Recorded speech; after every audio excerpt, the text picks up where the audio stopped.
97.1 FM The Drive presents the Behind the Song podcast, taking you deeper into classic rock's most timeless tunes. Here's your host, Janda. In this episode of Behind the Song, let's explore River by Joni Mitchell. From the moment you hear the first few notes of River, the melody of Jingle Bells played in a sad minor key, you know, or you at least suspect what you're in for. Your eyelids drop and you get a little faraway look in your eye. That's because Joni Mitchell took a sentiment that's hard to describe, the melancholy of Christmas, when it doesn't stack up to the Hallmark version you're affronted with everywhere you go, and she put it to song in a way that's sometimes painful to hear. When her friend Chris Christopherson first heard this song and the rest of the album Blue back in 1971 when she released the album, he said he was almost embarrassed for her at how confessional it was. He cautioned her to save something for herself, worried that it wasn't altogether healthy for an artist to wear so much of her heart on her sleeve. But Mitchell had something to get off her chest. She was coming off not one, but two breakups. One with Graham Nash, who she was with for 2 years, from 1968 to 1970, and then from 1970 to 1971 with James Taylor, who she felt she had made a soul match with, but he was struggling with addiction and with his own burgeoning fame, and that relationship was not meant to last either. And she had a secret, older sadness, too, that rears its head on songs like River. I'll get to that in a minute, but first let's trace back to where she came from. She was born Roberta Joan Anderson in November of 1943 in Fort Macleod, Alberta, Canada, to a father who was in the Royal Canadian Air Force. He was a pilot's instructor who had to move his family around often to different bases as part of his service. They settled in Saskatoon, Saskatchewan, when she was around 11. Her mother was a teacher, but Mitchell was never a good student, and early on she had trouble operating in the confines of school. She started smoking cigarettes when she was just 9 years old, around the same time that she contracted polio and was in the hospital for weeks. She started playing guitar, teaching herself folk songs by Pete Seeger, and then moved around to other instruments, the ukulele and the piano. She started performing in clubs when she was around 18. And always a painter, she went away to the Alberta College of Art in Calgary after barely graduating high school. But she didn't like the focus on being technically perfect that her instructors tried to force on her work. So by around 1964, when she was nearly 20, she quit college and threw herself into expressing herself through music, both folk and jazz, performing around Calgary. Even in that environment, Mitchell balked at the authority and the favor given to veteran musicians on the scene, all of them union players. So she started busking in the streets and made up her mind to only perform her own songs. It was around this time, in 1964, that Joni Mitchell found herself pregnant by a boyfriend she was living with, a fellow artist named Brad McMath. When she was 3 months along, he left her, taking off for California. She had absolutely no money, and she was afraid to tell her parents about the pregnancy.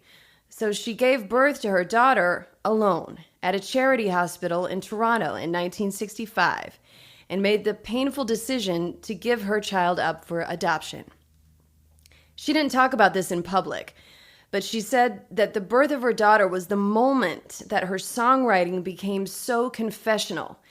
Unable to convey the words she wanted to convey to the one person in the world that she needed and wanted most to talk to, her daughter, she started bearing her soul in her songs. The song Little Green on the Blue album touches on her inability to take care of her daughter and how sad that made her. But I think you can hear that sadness and that longing in River, too. River starts like this. It's coming on Christmas. They're cutting down trees, putting up reindeer, singing songs of joy and peace. Oh, I wish I had a river I could skate away on.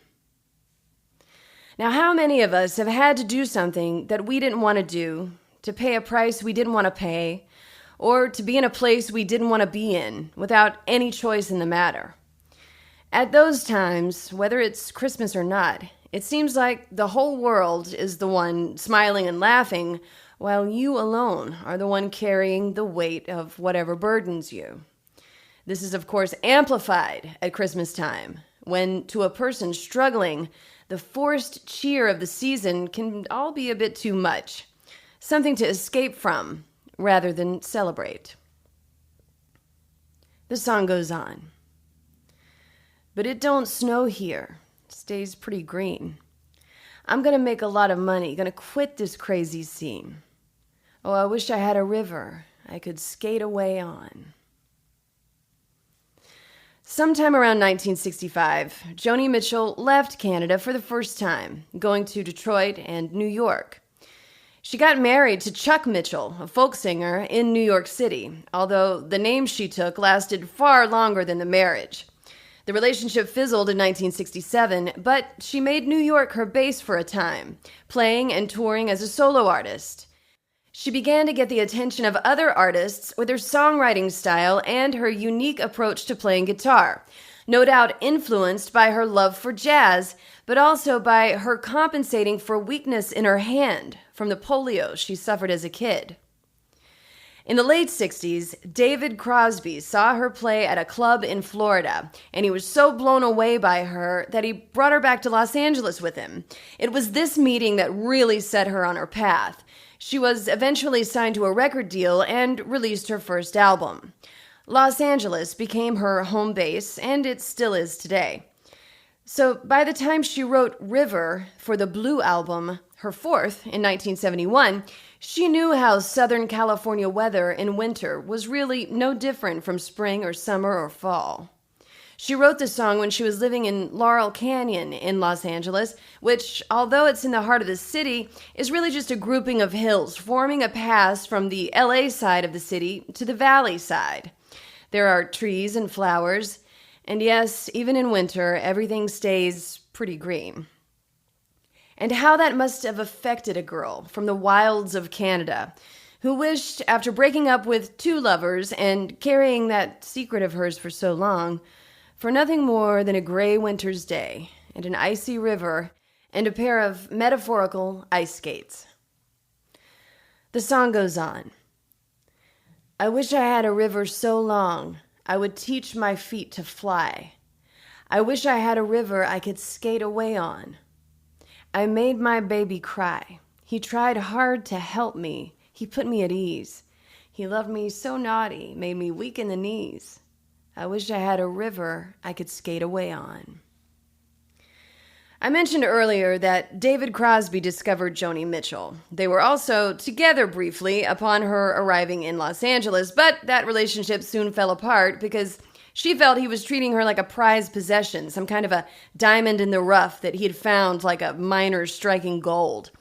She then sparked a relationship with his bandmate, Graham Nash, who was married at the time. Their 2-year relationship was rocky. He once found her in New York, shacked up with the songwriter Leonard Cohen. But they did settle together briefly. The Crosby, Stills, Nash & Young song Our House was written about their time living together. Joni Mitchell wrote the generation-defining song Woodstock, which was made famous by their performance of it at the festival, which, by the way, she did not attend. Her relationship with Nash ended around 1970, and he went on to battle over the affections of singer Rita Coolidge with his other bandmate, Stephen Stills. I'm telling you, Fleetwood Mac had nothing on the romantic roller coaster ride that these folks in the late 60s and early 70s in LA's Laurel Canyon did. But that's for another episode. By 1970, Joni Mitchell had embroiled herself in a short but intense relationship with James Taylor. He was, at the time, battling a heroin addiction and had just reached the top 10 for the first time with his song, Fire and Rain. She said he was moody and incapable of a relationship, and they broke it off. So this part of the song could be about Graham Nash, could be about James Taylor or Leonard Cohen. It's a long shot that it's about David Crosby, but it's possible.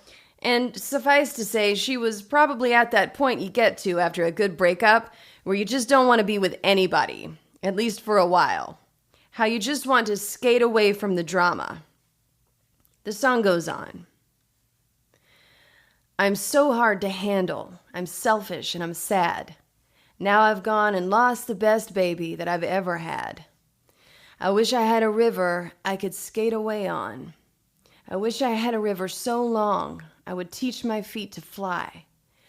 I wish I had a river I could skate away on. I made my baby say goodbye.